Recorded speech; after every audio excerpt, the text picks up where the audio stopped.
प्रथमे आपको गोटे आप्लिकेसन डाउनलोड मारते पड़ो इंस्टाग्राम आप्लिकेसन डाउनलोड मारते पड़ो से आप्टी हूँ फास्ट फॉलोअर्स से आप लाइक आउ फॉलोअर्स आप बढ़े पारे। प्रथम आम ओपन करना से आप्टी को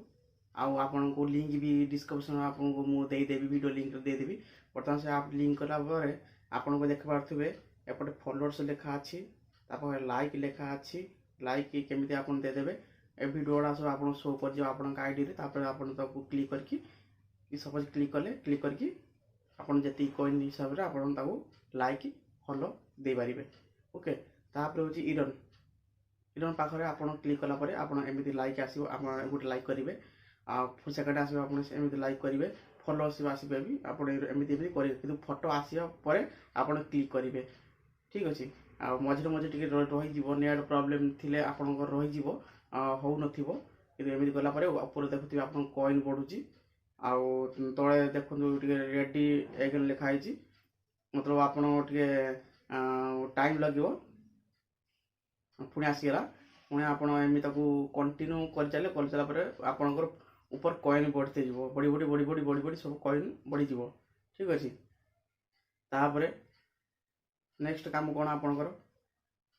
पाखर लिखाई देख 5+ फ्री कॉइन्स से जब आप क्लिक करेंगे गोटे 15 सेकेंड वीडियो आसो से वीडियो आसला परे आपन को 5टी कॉइन मिल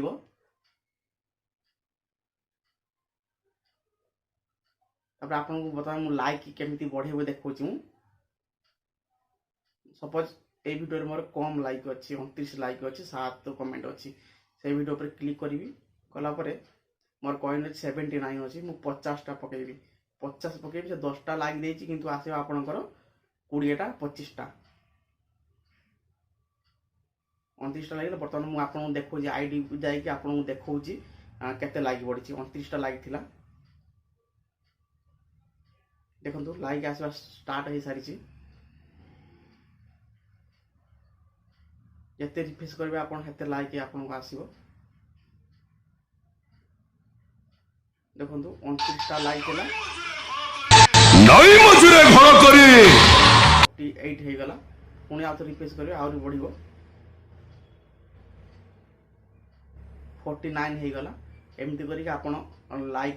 फॉलोअर्स भी बढ़े पारे। सब फॉलोअर्स केमी बढ़े मुझे देखुची आपको पुणी आम से आईडी को माने से एप्स को आम जा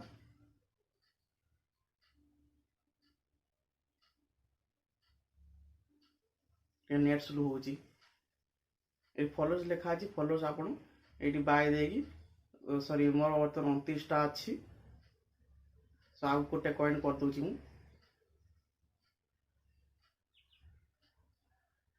रिलैक्स लिखुची माने जो फास्ट भी करें फास्ट कले आपन आईडी रे प्रॉब्लम हो पारे जमी हो आप बाय करके आपन फॉलोअर्स लाइक्स कमेंट सब बढ़े पारे। आ वीडियो केमी लगे कमेंट रे कहिबे नुआ नुआ वीडियो चैनल खोली मो कहवा टेक्निक भी भल रोनी आपको देखईदेली आपड़ ए शिखीगले सब्सक्राइब कर दिखाँ चैनल को लाइक करूँ